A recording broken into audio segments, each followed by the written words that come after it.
Shalom, selamat pagi saudara-saudara yang terkasih, para pendengar dan penikmat firman Tuhan, terutama dari renungan harian Logos HKBP Limo.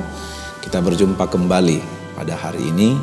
Saudara-saudara, sebelum kita memulai aktivitas pelayanan dan pekerjaan kita hari ini, kita diteguhkan, kita dikuatkan dan disegarkan oleh firman Tuhan dalam renungan harian yang tertulis dalam kitab Yesaya pasal 48 ayat 21.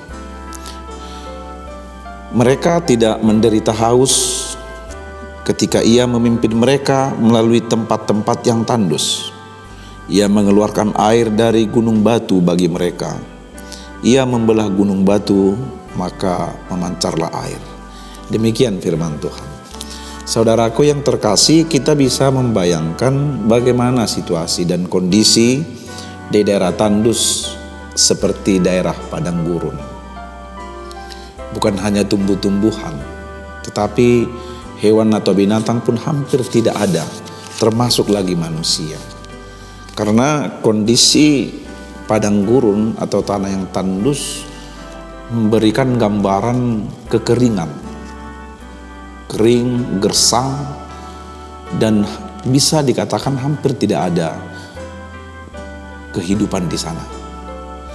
Karena itu selain makhluk hidup yang hampir tidak ada hidup di daerah tandus atau padang gurun, ini memberikan gambaran dan tanda memang bahwa daerah tandus atau padang gurun itu adalah daerah yang sangat sulit kita menemukan air atau oase. Sehingga itu sebabnya bahwa makhluk hidup pun hampir tidak ada yang bertahan hidup di daerah tandus dan padang gurun. Sementara saudara yang terkasih, menurut para ahli, hampir 70% dari tubuh kita ini mengandung air di dalam tubuh kita. Artinya setiap saat kita membutuhkan air. Kita mungkin dalam kehidupan sehari-hari, bila kita ditempatkan atau mungkin kita berada dalam kondisi yang begitu sangat kering, sangat gersang, mungkin kita tidak akan pernah bertahan lama. Jangankan untuk satu hari, untuk hitungan jam pun kita mungkin tidak akan pernah bertahan. Bila kita memikirkan bagaimana adanya orang atau makhluk yang hidup, yang tinggal di daerah padang gurun atau yang mungkin melintas di daerah tandus atau padang gurun beberapa hari di sana lamanya, bagaimana mereka akan bertahan hidup dalam situasi atau kondisi air yang hampir tidak ada. Saudaraku yang terkasih, renungan hari ini mengingatkan kita tentang kisah perjalanan bangsa Israel yang dibawa oleh Tuhan dari Mesir menuju tanah Kanaan, melintasi daerah tandus seperti padang gurun Sin yang hampir mereka lalui 40 tahun lamanya mereka dari Mesir menuju tanah Kanaan. Tetapi kalau kita membaca di dalam Keluaran 17 ayat 1 sampai dengan ayat 7, ketika mereka tiba di padang gurun Sin di Rafidim, mereka mengalami kehausan dan kekurangan air. Bangsa Israel sempat bertengkar dengan Musa karena mereka kehausan dan begitu sangat memerlukan air. Sementara kondisi padang gurun dan tanah tandus yang begitu gersang dan kering dan cuaca yang begitu panas sangat menyiksa bagi mereka.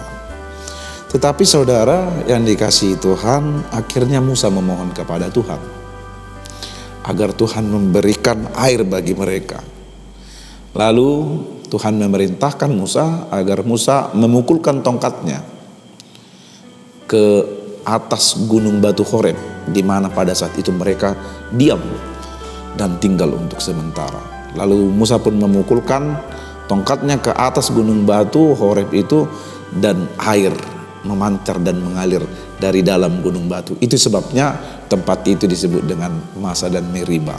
Nah, saudara yang terkasih di dalam Tuhan, firman Tuhan ini, renungan kita hari ini diperdengarkan kepada umat bangsa Israel yang pada saat itu dalam konteks Yesaya ini sedang masa-masa di pembuangan di tanah Babel, dan mereka menanti-nantikan kapan saatnya Tuhan akan menyelamatkan dan membebaskan mereka.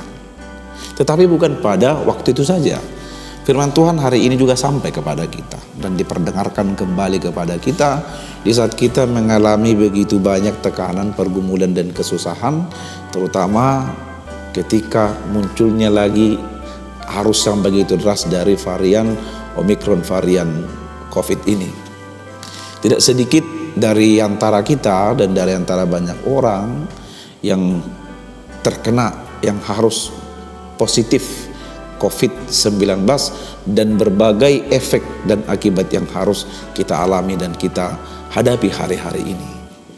Saudara-saudaraku yang terkasih, di tengah situasi yang demikian, di tengah kehidupan kita yang penuh kekhawatiran saat ini, atau mungkin ketakutan, atau mungkin bimbang karena keadaan ini, firman Tuhan datang menyapa kita. Apa yang mau disampaikan kepada kita? Saudara yang terkasih, yang pertama yang ingin disampaikan kepada kita dari firman Tuhan ini, ternyata Tuhan yang kita percayai itu, Allah Bapa, Yesus Kristus dan Roh Kudus itu adalah Tuhan yang Maha Kuasa. Mujizat Tuhan masih ada dan akan terus ada bagi orang-orang yang percaya dan yang berharap kepadanya. Mengapa dikatakan demikian?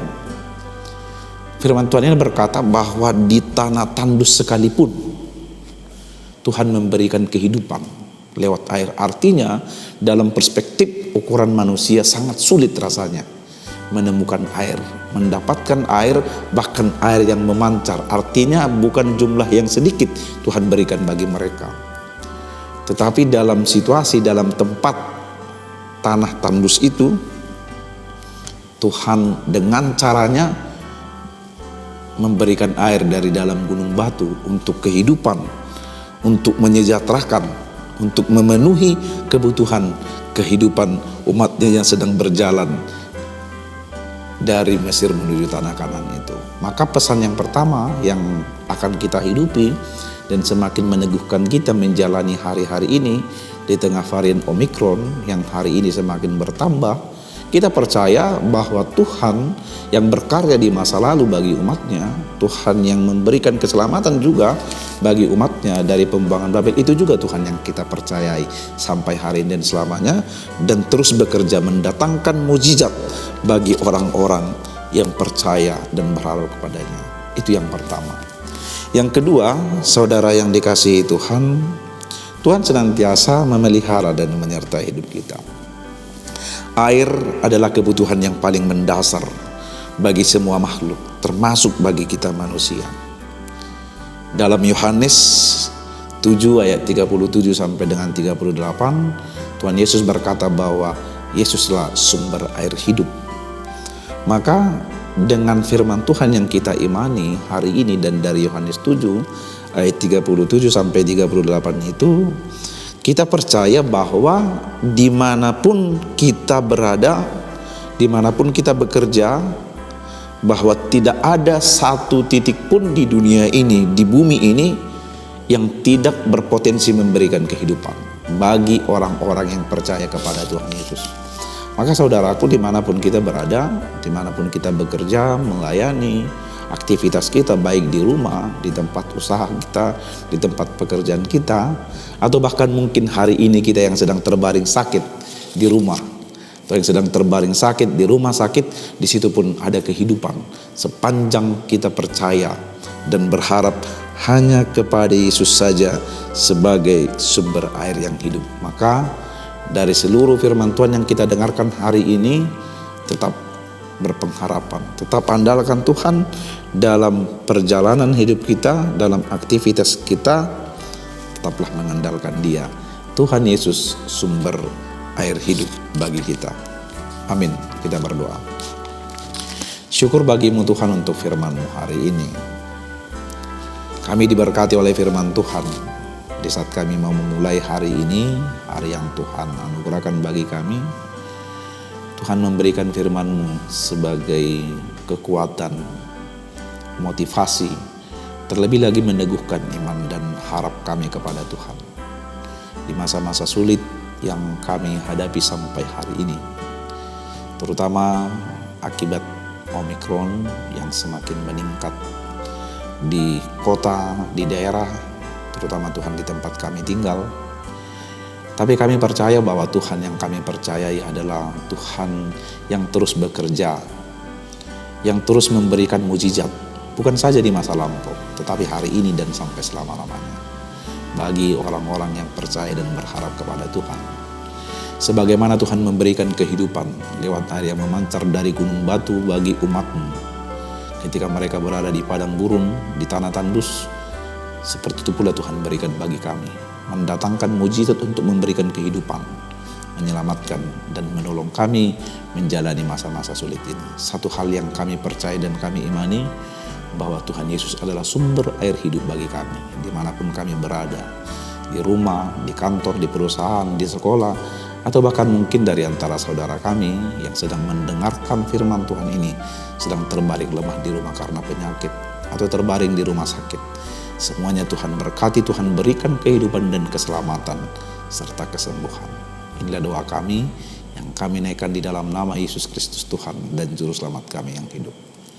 Amin. Demikian firman Tuhan hari ini bagi kita. Kiranya Tuhan memberkati kita, memberkati saudara-saudara semua yang akan memulai aktivitas kita, baik di rumah, di tempat pekerjaan kita masing-masing. Secara khusus bagi saudara kami yang sedang terbaring lemah sakit di rumah sakit, Tuhan meneguhkan iman dan memberikan kekuatan serta kesembuhan bagi saudara semua. Tuhan Yesus memberkati. Shalom.